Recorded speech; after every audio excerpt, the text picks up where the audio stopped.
करणं मधुरं तरणं मधुरं हरणं मधुरं रमणं मधुरं शमितं मधुरं शमितं मधुरं मधुराधिपतेरखिलं मधुरं मधुराधिपतेरखिलं मधुरं मधुराधिपतेरखिलं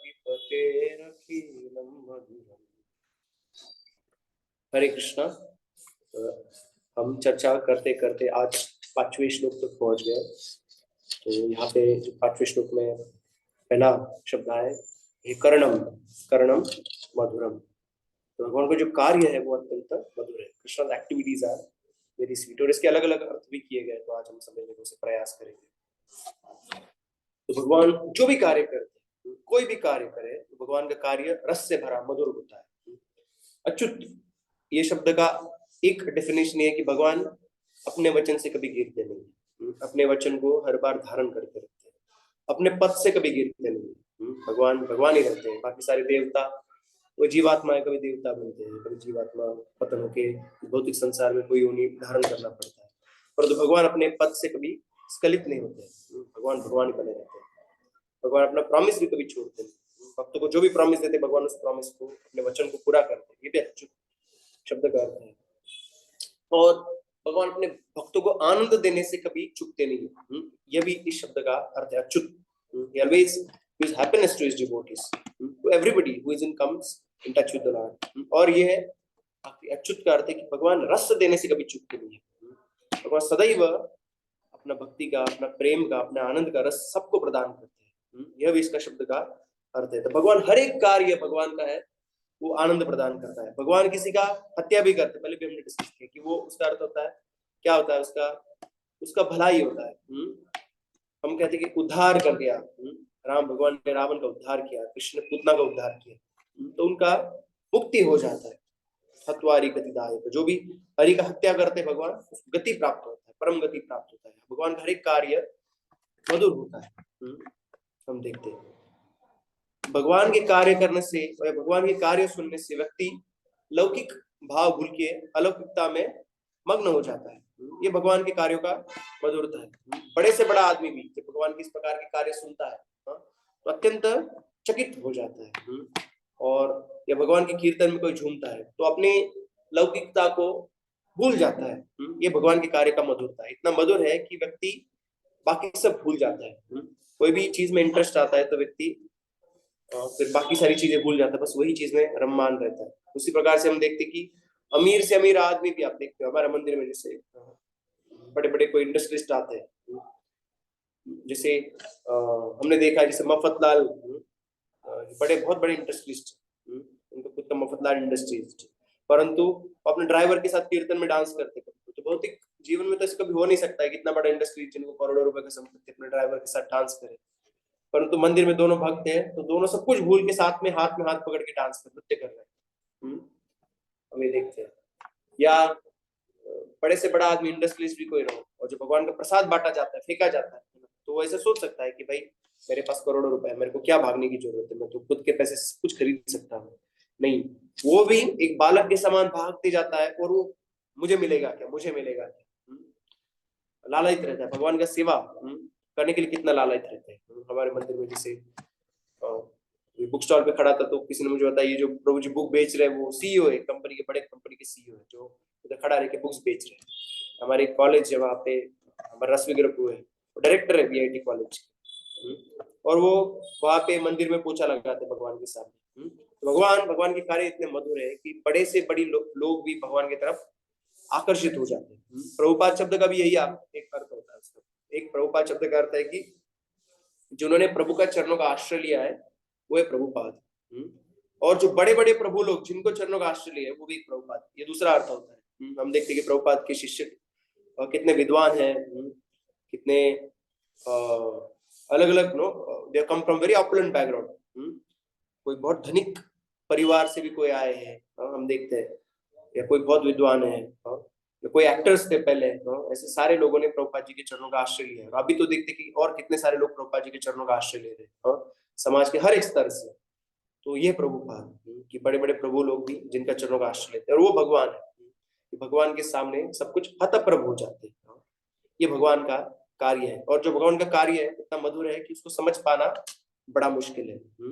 हालांकि ब्रह्मा शिव जी जैसे देवता लोग भी चकित हो जाते हैं। मुह्यन्ति यत् सूरयः ऐसे कहा गया कि भगवान ब्रह्मा जी को पहले तो ये ज्ञान देते हैं, तेने ब्रह्म हृदय आदि कवि मुह्यन्ति यत् सूरयः, परंतु वही ज्ञान प्राप्त करने के बाद भी जो ब्रह्मा जी है वो चकित हो जाते हैं, विडम्बन, वो भगवान को समझ नहीं पाते हैं। भगवान की लीला है। कुंती महारानी भी कहती है तद अत्यंत विडम्बनम, भगवान आपका कार्य अत्यंत विडम्बनम, बहुत समझने के लिए मुश्किल है। It's very difficult to understand how you act Krishna, it's very very difficult to understand. और तीसरे स्कंद में उद्धव जी भी कहते हैं कि भगवान का लीला समझना बड़ा मुश्किल है।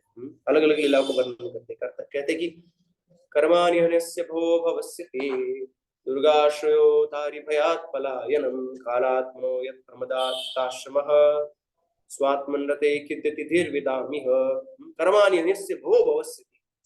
अरे भाई, जिनको कुछ करने के लिए नहीं है वो भी कार्य करते हैं। हन्यस्य कृष्ण, नो डिजायर, न मे कर्माणि लिम्पन्ति न मे कर्म फलस्त्वं। भगवान कहते कि ना तो मुझे कोई कर्म का फल लगता है, ना तो कोई कर्म करने के बाद फल जो प्राप्त होते हैं, ना तो उसकी कोई मुझे इच्छा है। संसार में कोई भी व्यक्ति कोई कार्य करता है क्योंकि उसको लगता है कि ये फल मुझे प्राप्त होगा इसलिए मैं कार्य करूंगा, परंतु भगवान के पास तो सब कुछ है, तो भगवान को कार्य करने का जरूरत क्या है। परंतु हम देखते कि द्वारका में जब नारद मुनि जा रहे तो द्वारका में कोई भगवान कहाँ पे जल्दी उठ के भगवान खुद पे ध्यान कर रहे हैं, कहाँ पे यज्ञ कर रहे हैं, कहाँ पे ब्राह्मणों को दान दे रहे हैं, कहाँ पे बच्चों को संभाल रहे हैं, कहाँ पे राजसभा में अलग अलग नृत्य हो रहे, उसको देख रहे भगवान।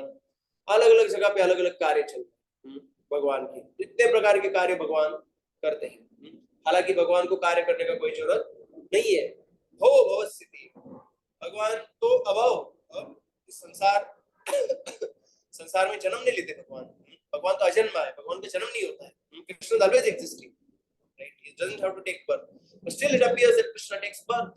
भगवान का जन्माष्टमी आ रहा है, कैसे समझेंगे भगवान जन्म क्यों लेते हैं? एक सामान्य मनुष्य की तरह एक स्त्री और पुरुष के बालक बन के कैसे आते हैं भगवान? दुर्गाश्रयो हरिभयात् पलायनम, दुर्गाश्रयो था हरिभयात् पलायनम, कि दुर्ग का आश्रय लिया उन्होंने, दुर्गा ने दुर्ग का आश्रय लिया। कौन सा दुर्ग है वो? द्वारका। भगवान द्वारका में भाग गए, क्यों? हरिभयात् पलायनम, शत्रु के डर से मारे भगवान भाग गए द्वारका में। कौन से शत्रु थे वो जिनके डर से भागे, ऐसे कहा गया है?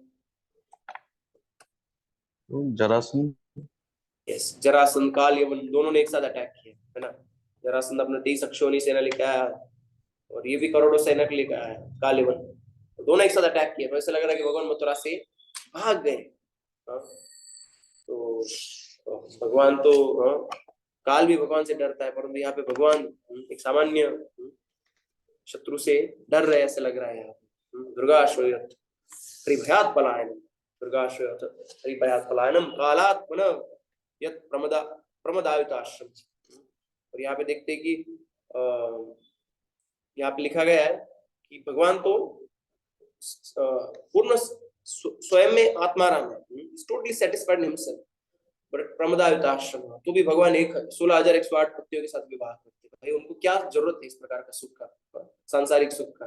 भगवान तो पूर्ण तरह से आत्माराम है। तो 1 नहीं, 2 नहीं, 10 नहीं, 50 नहीं, 16,108 इतने सारे विवाह भगवान ने कर लिए। Does he want to enjoy the company of these ladies? No. Does he want to enjoy household life? But he's totally satisfied himself. Very difficult to understand. He's saying like that, right? So in this way, Krishna's activities are very difficult to understand for ordinary person, right? But the pure devotees, they can understand actually by dint of devotional service. Krishna reveals to them how does he act, right? तो जो भक्ति के लोचन से, भक्ति के नयनों से भगवान को कोई समझने का प्रयास करता है, तब भगवान समझ में आने का कुछ आशा है। There's some possibility that we may understand Krishna.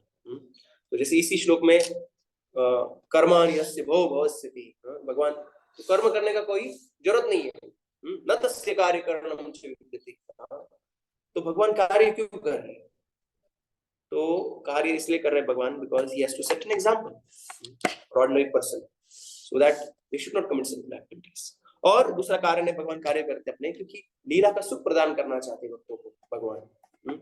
अपना लीला से सबको आकर्षित करना चाहते, इस प्रकार से कार्य करते हैं। हमारे जीवन में भी भगवान कार्य करते, तो समझ नहीं आता कि भगवान ने ऐसे क्यों किया, मेरे साथ ऐसे क्यों हुआ। परंतु हम तो अभी सिर्फ प्रेजेंट टेंस देख रहे हैं, हमारे फ्यूचर टेंस तो हमको दिखाई नहीं देता, परंतु भगवान तो सब जानते हैं। वेदाहम संतीतानि वर्तमान अर्जुन भविष्यानि च भूतानि न माम तु वेद न कृष्ण, से भगवान कहते हैं मैं सब कुछ जानता हूँ, मैं भविष्य काल जानता हूँ, भूतकाल जानता हूँ, मैं वर्तमान काल जानता हूँ, मुझे कोई नहीं जानता। हमारे लिए क्या अच्छा। आपने कथा सुना रहेगा, एक बार एक घोड़ी थी और वो घोड़ी एक किसान के खेत में आ गई। तो उसका बाजू वाला किसान बोला, क्या कितना अच्छा बात है, आपके पास एक घोड़ी आ गई, आपकी अभी वो घोड़ी हो गई, आपको फ्री में घोड़ी मिल गई। वो बोली अच्छा क्या बुरा क्या मुझे क्या पता, भगवान जानते हैं। तो कुछ दिनों के बाद में घोड़ी पे उसको ट्रेन करते, उसका लड़का उसको ट्रेन कर रहा था, घोड़ी से गिर गया, उसका पैर टूट गया। तो बाजू वाला किसान आया, कहा कि कितनी बुरी बात है, आपके लड़के का पैर टूट गया। तो वो कहते हैं कि अच्छा बात बुरा बात कौन जानता है, सब भगवान की इच्छा से होता है। तो कुछ दिनों के बाद में एक युद्ध हुआ था, और युद्ध में सारे नौजवानों को लेके जाया गया उस गांव से, परंतु उस लड़के का पैर टूटा हुआ था, इसलिए उसको कहा गया कि ठीक है आप नहीं आए तो भी चले। तो बाजू वाला किसान आया, कहा कि हमारे बच्चे तो चले गए, परंतु आपका बच्चा तो युद्ध में, जिसको जाने का जरूरत ही नहीं पड़ा। कितनी अच्छी बात हुई आपके साथ। एक अच्छी बात बुरी बात कौन जानता है। तो भगवान तो फ्यूचर देखते हैं, हम तो सिर्फ प्रेजेंट में हम समझते कि अच्छा हुआ बुरा हुआ, हम नहीं जानते। एक्चुअली जब खराब होता है, अच्छा होता है तो सिर्फ पता नहीं हमारा इच्छा हुआ है कि भगवान, कभी कभी भगवान ऐसा भी हो सकता है कि हमने बहुत जिद से कोई इच्छा किया तो भगवान वो पूरा कर देते, हमारा जिद है इसलिए। परंतु बुरा हुआ तो भक्तों को एक अच्छा मानने का एक मार्ग एक ऐसे समझने का कि चलो मेरी इच्छा नहीं भगवान की इच्छा हो। बुरा हुआ तो पक्का है कि मेरी इच्छा तो नहीं थी, उसका मतलब भगवान की इच्छा है। Right, whatever happens in the life of a devotee, it is the will of the Lord. So something wrong happened, that means that was the will of the Lord totally, that was not my will, so I didn't want it. So Krishna definitely has some plan for me. I understand that कि भगवान को पक्का मेरे लिए कुछ plan है, इसलिए भगवान ने मेरे साथ ऐसा किया है। Right, it's totally purely the will of the Lord. So that one can try to understand. Even sometimes कभी कभी बुरा भी होता है ना। इस प्रकार से भगवान के कार्य बड़े अद्भुत है। तो भगवान कर्माण्यस्य भवो भवस्य थे, भगवान को जन्म लेने का जरूरत नहीं है, तो भी हम देखते हैं कि भगवान जन्माष्टमी के रूप में जन्म लेने वाले अभी क्यों आते भगवान। भगवान अलग अलग कारणों से जन्म लेते हैं। कहाँ पे लिखा गया है कि सुत और पुष्णि उन्होंने भगवान के लिए तपस्या किया था, तो इसलिए भगवान आए। तो और कभी कभी कहा गया है कि भगवान आए हैं जो जो बड़े क्या कहते हैं, those are sinful kings are there, for annihilating all the sinful kings. पापी राजा है उनका संहार करने के लिए और भक्तों को आनंद प्रदान करने के लिए भगवान का आगमन होता है। और भगवान श्रवण स्मरण हानि अरहित कीचन, भगवान भक्तों के लिए लीला करके उनको श्रवण कीर्तन स्मरण वंदन इस प्रकार का सुख प्रदान करना चाहते हैं। तो इसलिए भगवान इस संसार में आते, अलग अलग कारण है, तो इसलिए भगवान आते। हालांकि भगवान को जन्म लेने का जरूरत नहीं है।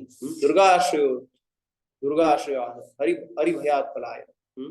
भगवान दुर्ग का आश्रय क्यों लेते हैं, हरि भयात पलायन। वैसे लगा कि भगवान डर के मारे भाग गए जरासंध और कालिया बन के, परंतु भगवान जो भगवान के जैसे जरासंध है, भगवान जरासंध को मारने का क्रेडिट पूरा भीम को देना चाहते थे, है ना, इसलिए भगवान वहां से निकल पड़े।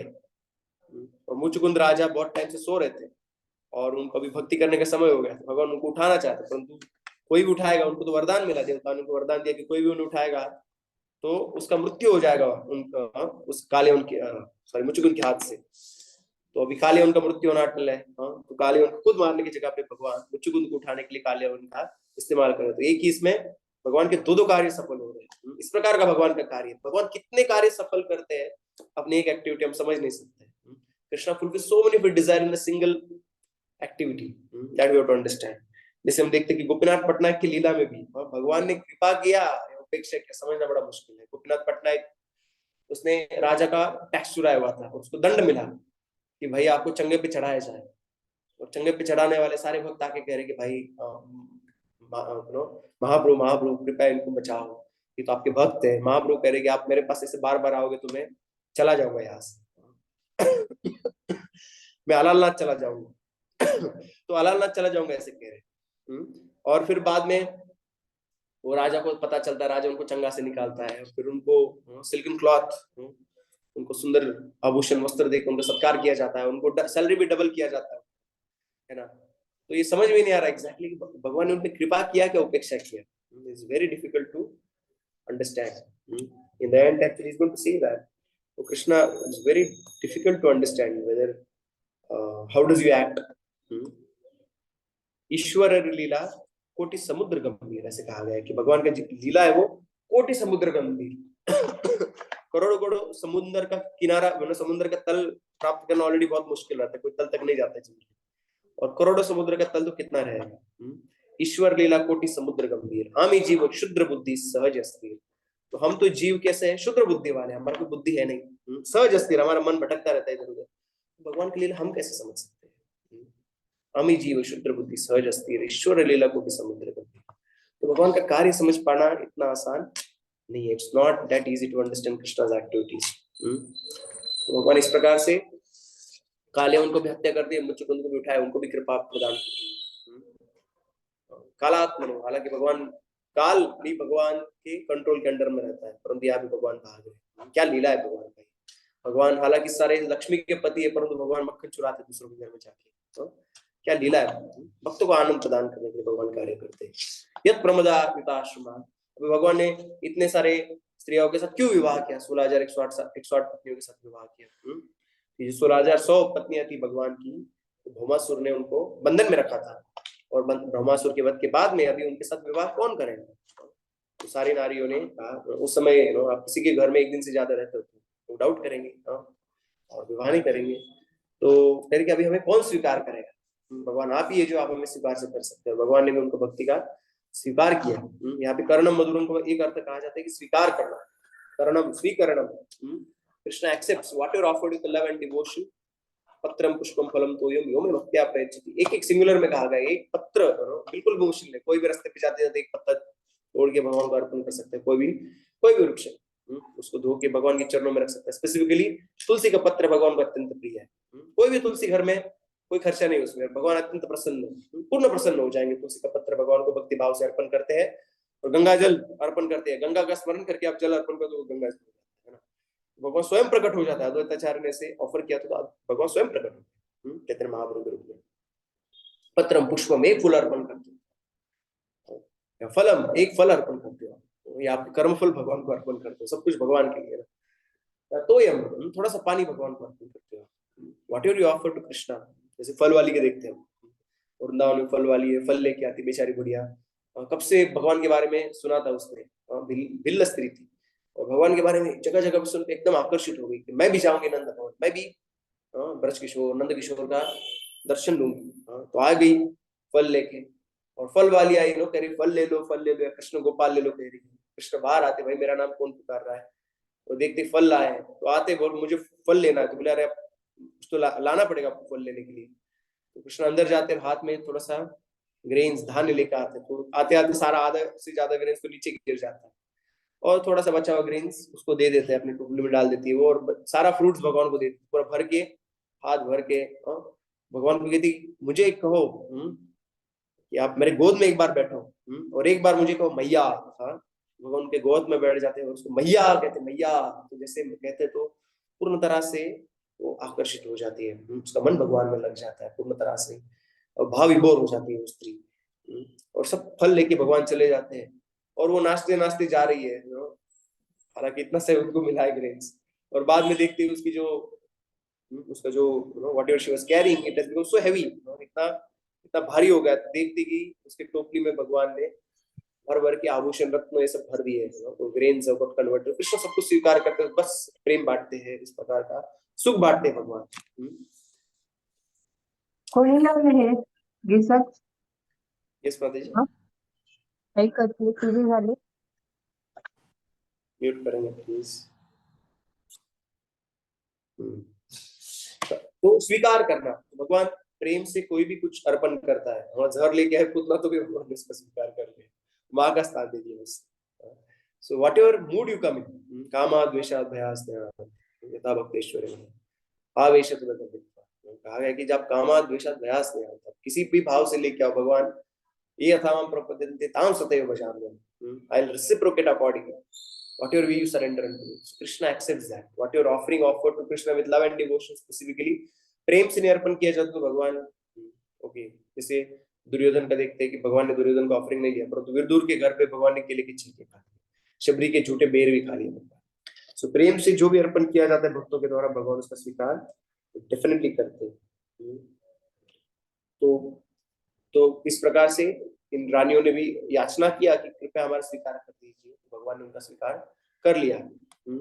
और हालांकि भगवान आत्माराम है तो भी इतने सारे स्त्रियों के साथ विवाह कर लिए. इस प्रकार से भक्ति से हम जान सकते हैं. हालांकि जो ज्ञानी लोग हैं वो लोग कंफ्यूज रहेंगे, समझ नहीं पाएंगे, अरे कृष्ण इतने सारे लोगों के साथ क्यों विवाह कर रहे हैं, कृष्ण मक्खन क्यों चुरा रहे हैं, कृष्ण भाग क्यों जा रहे हैं यहाँ से. इस तरह से पूर्ण तरह से बिल्डेड रहेंगे, नहीं समझ पाएंगे भगवान का कार्य. पर भक्त समझ सकते हैं भगवान का कार्य, क्योंकि उनको प्रेम है भगवान से, प्रेम है, इसलिए समझ सकते हैं. और एक अर्थ कहा गया है कर्ण मधुरम का, कि भगवान की कर्ण, भगवान की कुंडल धारण के भी कर्ण बड़े मधुर है. सुचारु वक्र मंडलम सुकर्णरत्न कुंडलम सुचार्षितांग चंदनम नमामि नंदनम. सुकर्ण रत्न कुंडलम, भगवान के कर्ण अत्यंत सुंदर है जो कुंडलों को धारण करते हैं. तो कुंडलों का सदैव स्मरण होता है, सबसे पहले कुंडल का स्मरण किया जाता है.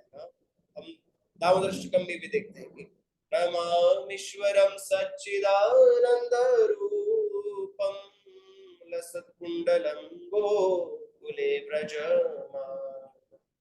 लसत् कुंडलम गोकुले व्रजमान, कुंडल धारण करते हुए, इफल्जेंट ब्यूटीफुल हैंगिंग कुंडल कृष्ण धारण कर रहे हैं. सबसे पहले उसका स्मरण किया जा रहा है.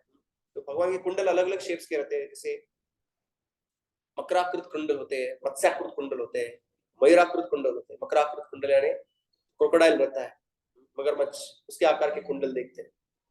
उसका अर्थ क्या है, तो इसका भी भावात्मक अलग अलग प्रकार से अर्थ कहा गया है. कि जैसे कोई भक्त भगवान के चरण कमलों का दर्शन करता है, धीरे धीरे धीरे धीरे ऊपर उसका दृष्टि आता है और भगवान के मुख कमल पे भगवान के उसका दृष्टि आता है. भगवान का मुख कमल तो रस का सागर है, रसो वही सह, पूर्ण रस से भरा हुआ है. भगवान का शरीर अंग अंग रस से भरा हुआ है. हम देख रहे हैं सब कुछ अखिलम मधुरम. और इसमें भगवान का मुख कमल तो अत्यंत मधुर, अत्यंत सुंदर है, वदनम मधुर. और उस भगवान के मुख कमल में, उस रस सागर में अलग अलग मछलियां, अलग अलग मगरमच्छ तैर रही है. और मगरमच्छ का स्वभाव है कि कोई मनुष्य प्राणी कभी भूख लगा और कोई टांग डाल देता है, दबोच लेते. तो ऐसे ही कोई भगवान के चेहरे का दर्शन करते, भगवान के कर्णों का दर्शन करता है, कोई मकराकृति कुंडल का दर्शन करता है, तो मकराकृति कुंडल द्वारा भगवान उसके मन को दबोच लेते हैं. अभी आपका छुटकारा नहीं है, you are permanently caught. There's no question of getting out of the grip of the Lord. उस टाइप की ग्रिप से आप बाहर नहीं आ सकते. तो भगवान आकर्षित कर लेते हैं भक्तों का मन को. तो मकराकृत कुंडल भक्तों के मन को आकर्षित कर लेते हैं. मत्स्याकृत कुंडल, मत्स्य, मत्स्य जो है पानी में, जैसे भगवान के चरण कमलों भी मत्स्य है. उसका अर्थ ऐसे कहा गया है कि भगवान के चरण कमलों का कोई आश्रय लेगा तो जैसे मछली में, मछली जैसे पानी में आराम से विहरण करती है, उसी प्रकार से हमारा मन भगवान की भक्ति में आराम से विचरण करेगा. जो मछली होती है पानी में, कितना भी बाढ़ आ जाए नदी में, उसको कुछ होता नहीं, उसको फर्क नहीं पड़ता. परंतु बाढ़ में हाथी भी बह सकते हैं. क्यों? क्योंकि हाथी कभी पानी का शरण लेता है, कभी पानी का शरण नहीं लेता है. परंतु मछली अनन्य भाव से पानी का शरण लेती है, इसलिए पानी उसका रक्षा करता है. तो कोई किसी का अनन्य भाव से शरण लेता है तो उसका रक्षा होता है. हम भगवान में रहेंगे, भौतिकता में रहेंगे, भगवान में रहेंगे, भौतिकता में रहेंगे, तो पता नहीं हमारा भगवान रक्षा करेंगे कि नहीं. परंतु अनन्य भाव से भगवान का हम भक्ति करेंगे तो पक्का भगवान हमारा रक्षा करेंगे. जैसे मछली का पानी रक्षा करता है, तो ये भी एक प्रतीक है, अनन्य भक्ति का प्रतीक है. मछली कैसा अनन्य भक्ति करती है, अनन्य भाव होता है उसका इस सागर के लिए, तो बस उसमें ही वो सुखी रहती है. जैसे एक बार एक मछली, एक व्यक्ति, धनी व्यक्ति के पास लेके गया मछली, और उसने सोचा बहुत अच्छा है जीवित मछली है, पानी में क्यों रखो, इसको दूध में रखता हूँ. तो दूध में डाला तो तड़पने लग गई. तो दूध में क्यों, शहद में रखता हूँ, तो शहद में डाला तो तड़पने लग गई. फिर घी में डालो, घी में डालो तो तड़पने लग गई मछली. कहाँ भी डाल रहे तड़प रही है, उसको कुछ भी दिया जा रहा है. जैसे हम बार बार स्टोरी आपने सुना रहेगा भक्तों के बीच में कि उसको आप, मछली को आप 5 स्टार होटल में लेके जाओ, उसको आप चांद, उसको आप कुछ खिलाओ जो चाहिए हो, या उसको आप मैगजीन दो, या उसको सिनेमा दिखाओ, मैच लेके जाओ, उसको, मछली को जब तक पानी में नहीं डालते वापस, तब तक उसका सुख नहीं है. मछली जल की रानी है, जीवन उसका पानी है. मछली तो जल में ही सुखी रहती है. तो इसी प्रकार से आत्मा जो है भगवान की भक्ति में सुख प्राप्त कर सकता है. भौतिक संसार में कोई भी प्रकार का आनंद नहीं है। द ओनली एक्चुअल प्लेजर है it's possible in this world is taking shelter of the Lord. जैसे भवानंद लिखा गया, प्रभुपाद जी के शिष्य का नाम भवानंद था। तो उन्होंने पूछा मेरा नाम का अर्थ क्या है, तो कोई भक्त ने बताया कि जो भव संसार में जो आनंद लेते हैं। तो प्रभुपाद जी बस गए, अरे ऐसे कैसे नाम दे दिया मुझे भवानंद की, मैं भौतिक संसार में आनंद लेता हूँ। तो प्रभुपाद जी कहे कि बस प्रचार एक ही आनंद है भौतिक संसार में, वो आप आनंद उसके दास हो। तो इस प्रकार से कहने पे समझ में आ गया। तो मछली पानी में आनंद लेती है, तो भगवान के भक्त बस भगवान का नाम रूप गुण लीला का प्रचार प्रसार, उसका कथन, उसका चिंतन मनन यह करने में वो आनंद लेते हैं। तो इस प्रकार से भगवान के भक्तों का स्वभाव होता है। सताम प्रसंगात्म वीर्य समन्तो भवन्ति रुत्कर्ण रसायन कथा। शुद्ध भक्तों के संग में भगवान की कथा अत्यंत मधुर हो जाती है, रुचिर हो जाती है, बड़ा आनंद आता है इस प्रकार की कथा करने में भक्तों के बीच में। एक भी भक्त रहा रसिक भक्त है, बस उसके साथ घंटों घंटों भगवान की लीलाओं की कथा आप कर सकते हैं। आप देखते हो भागवत में युधिष्ठिर नारद मुनि के बीच में संवाद है, जैसे उद्धव और हम देखे मैत्रेय संवाद है, सॉरी उद्धव विदुर संवाद है, मैत्रेय विदुर संवाद है। बस दो तीन भक्त साथ में आके भगवान के बारे में चर्चा कर रहे हैं, और कितना गहरा चर्चा है आज इसके बारे में हम डिस्कस कर रहे हैं। उद्धव जी श्लोक कह रहे हैं उद्धव महाराज। तो हम देखते हैं मछली, हाँ मछली, तो मछली जैसे पानी में सूखी रहती है, उसी प्रकार से जीवात्मा का स्वरूप आध्यात्मिक है, तो भगवान की भक्ति में सूखे रह सकता है। भौतिक संसार में कोई भी चीज मिल गई, तो संसार में सब लोग हैं जो जीवन को भूल के जीवन को सुधारने में लगे, लाइफस्टाइल अच्छा कर रहे हैं, तो लाइफ को भूल गए। जैसे पानी पानी में सुख है वास्तविक मछली का, तो हमें भी सुख है भगवान की भक्ति में, परंतु हम सोच रहे कि ये हमें सुखी करेगा, वो हमें सुखी करेगा। But you forgotten our life, that our life is तुम्हें जीवन है जीवन भगवान, भगवान की भक्ति हमारे जीवन के जीवन है। तो हमारा वास्तविक सुख भगवान की भक्ति में है, ये भी हम सीख सकते हैं। तो ये मछली इसका प्रतीक है, अनन्य भक्ति का प्रतीक है इस प्रकार से। और तीसरा मयूराकृत कुंडल, मयूर क्या करता है, जो विषैले सांप रहते हैं उनको खा लेता है मयूर। तो इसी प्रकार से हमारे हृदय में अलग अलग प्रकार की विषैली वासनाएं हैं, और खुद के साधना से हमारे इतना साधना तो उतना स्ट्रॉन्ग पता नहीं है, नहीं है, और खुद से तो बड़ा मुश्किल है खुद को साफ कर पाना, है ना। to get totally purified, to get all pure desires, very difficult on one's own. But if we see darshan of the Lord, Mayurakriti Kundi, beautiful earrings shaped, peacock shaped earrings of the Lord, then that peacock shaped earrings will kill all the sinful tendencies and all unwanted desires from our heart. हमारी अंचा इच्छाओं को और हमारी सब पापमय इच्छाओं को भगवान का मयूराकृत कुंडली का दर्शन करने से तो सारा नष्ट हो जाएगा। इस प्रकार से भगवान की कुंडलों का महत्व, इसलिए सबसे पहले कुंडल का नाम लिया जाता है। और एक उसका महत्व है कि भगवान के जो सुंदर गाल है उसको चूमने का सुख बार बार, जब भगवान हिलते हैं तो बार बार भगवान के गालों को चूमने का सुख इस कुंडल को प्राप्त होता है, जो किसी को नहीं प्राप्त होता है। इसलिए सबसे पहले कुंडल का क्या भाग्य है, इसे कहा गया है कि बार बार भगवान को चूमने का उसको सौभाग्य प्राप्त होता है। इसलिए भी यहाँ पे कहा गया कर्णम मधुर, भगवान करण, भगवान कर्ण कुंडल अत्यंत मधुर है। क्यों न भये मकराकृत कुंडल श्याम श्रवण जगजोर, जगजोर हिलते हिलते श्याम श्रवण कॉन्स्टेंटली, और क्यों नहीं हुए हम मकराकृत कुंडल, कुड़ा बिकम कुंडल, ऐसे कहते कवि परमात्मा कहते कि भगवान के कान में कुंडल बन जाता तो श्रवण करता रहता शाम को झूमते झूमते, है ना। तो क्यों ना भय मोर, कहा गया भगवान को निरखता था, वृंदावन में मोर बन जाता तो मैं बंसी, क्यों ना भय बंसी, अधर पिवत, अधर रस पिवत घन भोर, बंसी बन जाती तो अधर रस भगवान का पान करते, कुंडल बन जाता तो भगवान का श्रवण करते। इस प्रकार से भक्त इच्छा करते हैं। हरे कृष्णा कर्णम मधुरम। तो प्रश्न किसी का?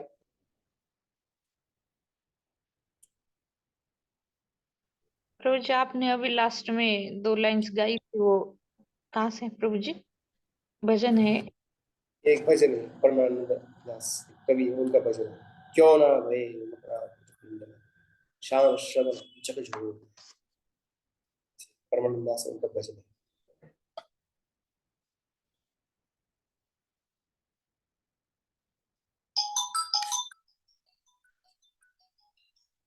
और किसी का प्रश्न है कोई? Stop the recording.